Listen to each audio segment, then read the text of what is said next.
and it traveled up into her heart, and she had a heart attack and died. But that risk is going to be with any surgery that you have, not just gastric bypass. I mean, I've had several surgeries in my life, and I know blood clots were something that they wanted to make sure didn't occur. No matter what surgery you have, that can happen. So again, I thought that was really good. You know, one person out of 11 or 1,200. So his success rate is really good, and I'm very confident in the surgeon I've chosen. I asked him, because I have heard so much, asked him if there was any pre-op diet or anything required, and in his practice, he said he doesn't require it. He really doesn't have a standard set of rules. He bases everything on the individual and recommends what he thinks is best for you. For me personally, because I am starting out at such a high weight, and I have 2 months before my actual surgery date, he said he would like me to make an effort to try and lose some weight. You know, it's not that if I don't, he's not going to do the surgery, but he said it would make things better. If I could lose some, any that I could lose would help shrink the liver some, and you know, make the surgery go a little smoother. So I'm going to try.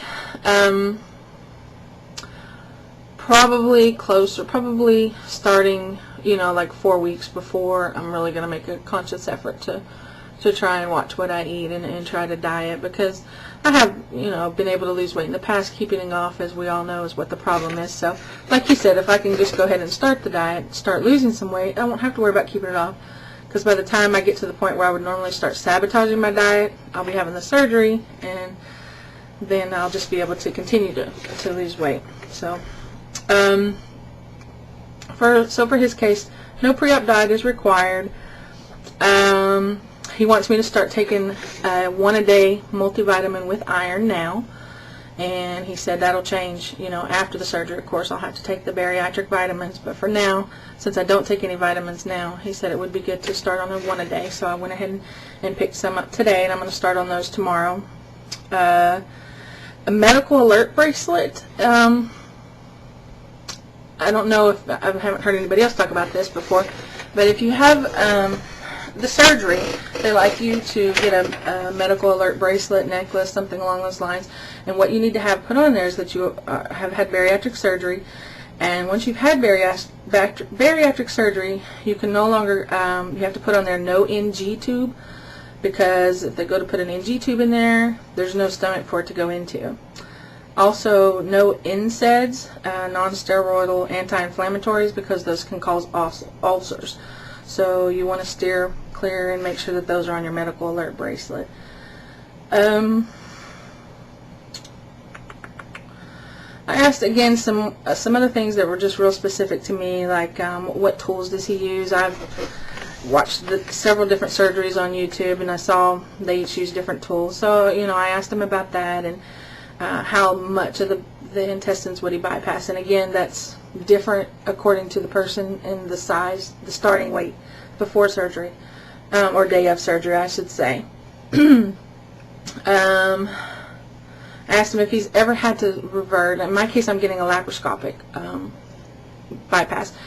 I asked him if he ever had to revert to an open from the laparoscopic, and why. And he said at one time he did have to revert to an open, and it was because the lady had psoriasis of the liver, which means the liver was really big, and he couldn't move it in any way laparoscopically. So he had to open her up and finish the surgery, and he said even then, opening her up, it was a very difficult surgery. So, but that was the only case he's had of that. As far as the drain, what's called the JP drain, now, different people, again, I've heard different things. He does put in a drain, and usually you go home with the drain. And he says you usually come back into the office 1 week post-op, and they'll take the drain out. And from what I understand, it's not a real big deal. Just a good friend of mine just recently had hers out and said, whatever you do, make sure you take a deep breath before they start pulling. So I will definitely remember that. Let's see. That's really it. I asked him if I had to do a lot of the pre-op tests I've heard people talk about, like the EKG and things like that. And he said if I was over 40 that he would probably recommend I have some of those done, or like a sleep study test. But I don't have sleep apnea. I'm fortunate that I don't. And I've had several surgeries in the last several years, so he's not really worried about me being able to go under or anything like that. So that's good. Again, being self-pay, it's nice to be able to avoid anything. So we're just going to do, there's a lot of standard tests that he may do on a typical patient, but we're only going to do what's medically necessary for me. So hopefully it's not going to entail too much. He says I'll know more probably 2 weeks before my actual surgery date. I'll go in and have a diet class with his nutritionist, and then I'll get a notebook describing all the phases to follow after surgery. And I'll meet with his physiologist that he has that they recommend. They work with you to give you different exercises to start getting you in an exercise routine post-op as well, and at what how far out to start what exercises. So that'll be nice. And that was really it. Like I said, he was just really wonderful.